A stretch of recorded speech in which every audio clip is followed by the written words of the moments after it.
Hey everyone, welcome back to my channel. So as you all know, there are lots of conversations surrounding investments, how we can have multiple streams of income, as well as how we can invest in appreciating assets. When we hear investments, we usually associate that word with property investments as well as stocks and shares.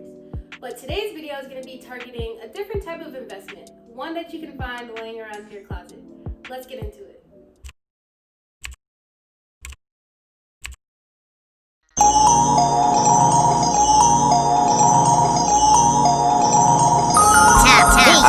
So appreciating assets are tangible possessions or items that are bought and they increase in value over time or instantly. And who wouldn't want to invest in something like that, right? So a perfect example of an appreciating asset are sneakers.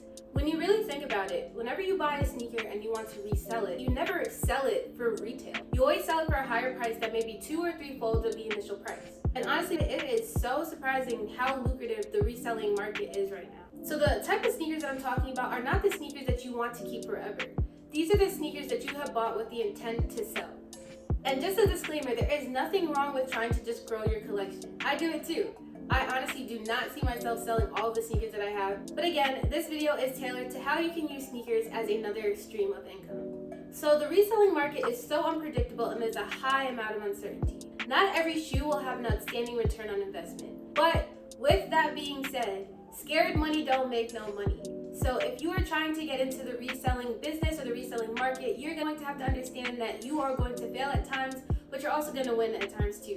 So don't be discouraged when you end up buying a shoe and it ends up not doing as good as you thought it would. So the first thing you need to consider when purchasing sneakers with the intent to sell is supply and demand. So basically, the rarer the shoe or the lower the supply, the higher the demand.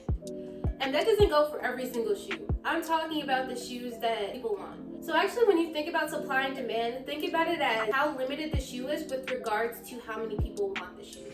So a perfect example are the Dior ones. So those retail at about $2,000 to $2,200, depending on if those were the highs or the lows. And only 13,000 of those were made. Out of that 13,000, 5,000 were put aside for Dior's top clients, and then that left 8,000 for us regular people. So let's think about it. They retailed at $2,000 and there are only 8,000 for the rest of the world to buy. That shoe was very limited and it shows in the resale price. Those shoes are now going for about $13,000.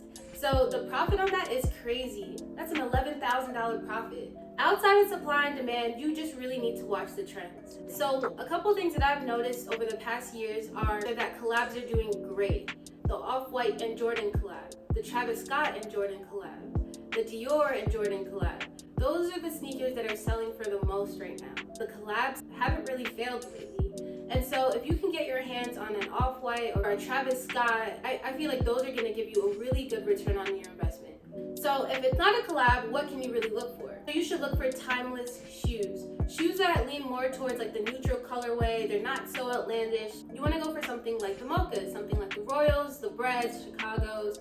And the reason as to why I'm only mentioning ones is because those are the sneakers that are doing really good right now. If you're new to this whole reselling business, stick to sneakers that aren't too loud. Like stick to things that are neutral in color, browns, whites, reds, blues, blacks, grays, things that can really go with anything and they look timeless. Also buy sneakers that are gender neutral. So again, if you are buying with the intent to resell for the highest return on your investment, you want to make sure that you can sell to everyone.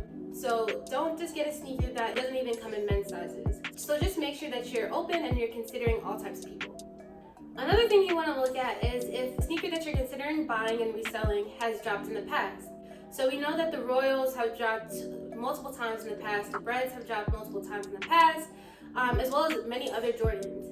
And what you want to look at is how well those did. Did they sell out immediately? Were people actually gunning for the shoe? Was it doing good reselling wise? And things of that nature. So basically you can have the train of thought where it's like, okay, well, these did really well when they dropped a couple years ago and people were reselling them for thousands of dollars. So maybe I can get my hand on this year's drop and do the exact same thing. Okay, so recap. When buying sneakers with the intent to resell, you need to consider supply and demand. You consider the collabs. Is the person they're collabing with lit? Do you see a lot of buzz in social media about the shoe? Are a lot of people raving about it? You also want to consider getting a timeless shoe that people will want years down the line. Also getting a shoe that is gender neutral. And lastly, you want to consider how the sneaker has done in the past. Okay, So moving on, let's consider if you have already bought sneakers with the intent to keep them and now you're considering selling them to have another stream of income. So what you really want to look at is how the sneaker is currently doing. Keep in mind how much you initially bought the sneaker for. If the sneaker retails for about $150, $170 and you see on StockX or Flight Club or even on Grailed and eBay that they're going for about $600, go ahead and get your money. But along with that, you also need to make sure that the condition of the shoe that you have is pretty good. People really like to buy dead stock or BNDS, very near dead stock sneakers. And that's how you can get an optimal return on investment. Make sure that you are maintaining your sneakers because you never know how much these sneakers can be worth later down the line. Another thing you want to consider is how much you actually want to sell the shoe for. So a perfect example are my Yeezy boots. Yeezy Season 3, I bought the women's as well as the men's boots with the intent to resell them. But a couple months after I got my wear out of them and I was like, all right, I'm ready to sell them now, they were actually selling for lower than retail. But now they're actually going for $1,400 on stadium boots. And that's what I'm trying to say. There's a lot of uncertainty, but you really have to have patience to know the price that you want to sell them at. I knew I wasn't going to sell those boots for lower than retail or anywhere near retail. And that's why I still have them. And look now, years have passed and they're now worth way more than I initially bought them.